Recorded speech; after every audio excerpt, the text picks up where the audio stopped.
Hello Magic Makers, welcome to Storytime with Mombierella. This is a young adult fiction and may be inappropriate for some younger audiences. Mother Knows Best, A Tale of the Old Witch by Serena Valentino. Copyright Disney Enterprises Incorporated, 2018. Chapter 23, Mrs. Tittlebottom's Situation, Part 2. Gothel went into the cellar. She hadn't been down there since she'd first moved to the house, when she'd frantically searched for her mother's blood. Gold coins were scattered all over the floor, and the chests were open, just as she'd left them. And her sister's coffins were there, just as they'd been since they'd moved in. She hadn't seen her sister's bodies since she'd left the dead woods. She was afraid to look at them, afraid they'd started to decay, afraid to see their faces, afraid they would wake up and accuse her of failing them. She crept up to their coffins, like she was trying not to wake her sleeping sisters, and opened the lids. The sleeping beauties were side by side, still as lovely as ever, still young, still fair, but dreadfully pale. It was as if all the color had been leached from their bodies. Even Primrose's beautiful red hair had turned white. They looked like ghosts, made of opaque glass, like frail replicas of the sisters she'd loved. The oddest feeling came over her. It was as if her sisters were there, but not there. She couldn't express it any better. To see them there, but not feel them, was the most disturbing thing she'd ever experienced. Her heart broke, as if it were breaking for every loss she'd ever had, right there in that moment. And she thought she might die from the pain of it. She missed her sisters so much. She should have been trying to find a way to resurrect them all of that time. It had been years since she woke up in the dead woods from her long slumber, and she chided herself for not having spent that time trying to find a way to bring them back. And if those wretched odd sisters hadn't made me sleep for hundreds of years, I might have brought them back by now. So many years wasted. Oh, my poor sisters. I'm so sorry. I promise I will find a way to bring you back. She put her hand on her sister's, and something happened. Her hand started to glow, just a little like the Rapunzel flower, and the light was spreading into her sisters like a cascading firework.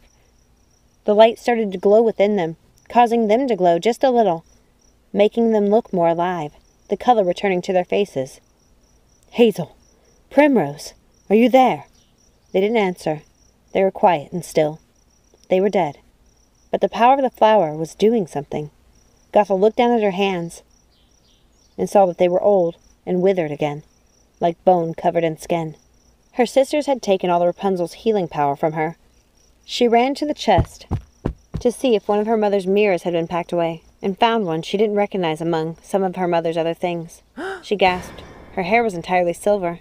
Her face was withered and gray, like an old apple doll. She was so much older than she'd even realized. If she didn't get to the flower now, she would die. She went to the cellar door to listen for voices. Maybe she could sneak out and get the flower before the soldiers came. But she heard Mrs. Tittlebottom talking with someone in the kitchen. Oh, a glowing flower, you say? Well, I suppose you'll find it out there with the other wildflowers. I sometimes see something glowing in the field out there, but I thought it was fireflies. You're more than welcome to go out and look for it, kind sirs. But by all means, if the king wants it, he's welcome to it. I'm just an old lady surrounded by beautiful flowers. What's one flower to me if the king wants it? The soldier laughed. You don't seem like a demon witch of the dead to us. Mrs. Tittlebottom laughed with them. My goodness, no. Whatever gave you that idea? We were told the Queen of the Dead took refuge here with the last of her flowers, but clearly that information isn't correct. Mrs. Tittlebottom laughed again. Imagine me, queen of anything. She was laughing heartily until she saw an old baker woman creeping in the far end of the field, near the sea cliff. Oh! What is it? Asked the king's soldiers. Oh, nothing, dears. It just occurred to me that you're likely hungry and thirsty after your long journey. Please sit down and have a slice of hazelnut cake and some tea.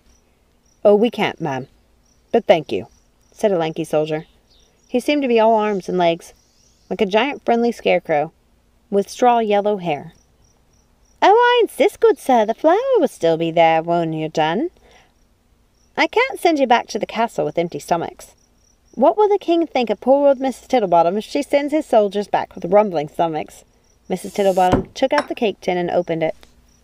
"Now just take a look at this cake and tell me you don't want a slice. It's chocolate hazelnut." "Maybe just one slice," the lanky soldier said, taking a seat at the kitchen table. "Can we manage some for my men as well?" "Oh, yes, and some tea. You can't have cake without tea. I'll put the kettle on. Now, sit yourself right down there, and I'll go make it." She sat them with their backs to the window, facing the field, where she saw a woman hovering over the glowing flower, its light becoming more pronounced as she spoke to it. Then the woman, old and haggard, saw Mrs. Tittlebottom looking at her, so she quickly hid her face in the hood of her cloak and covered the flower with the basket.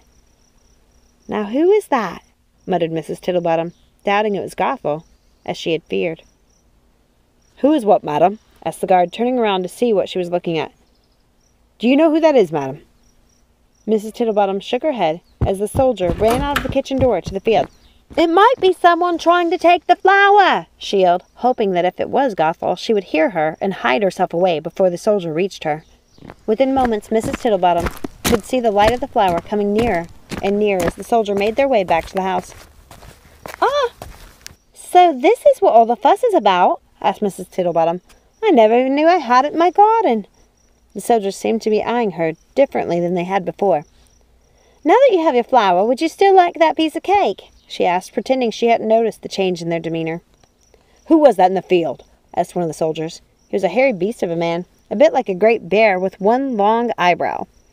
"I wouldn't know, dear," she said offhandedly. "Come back inside and have your tea."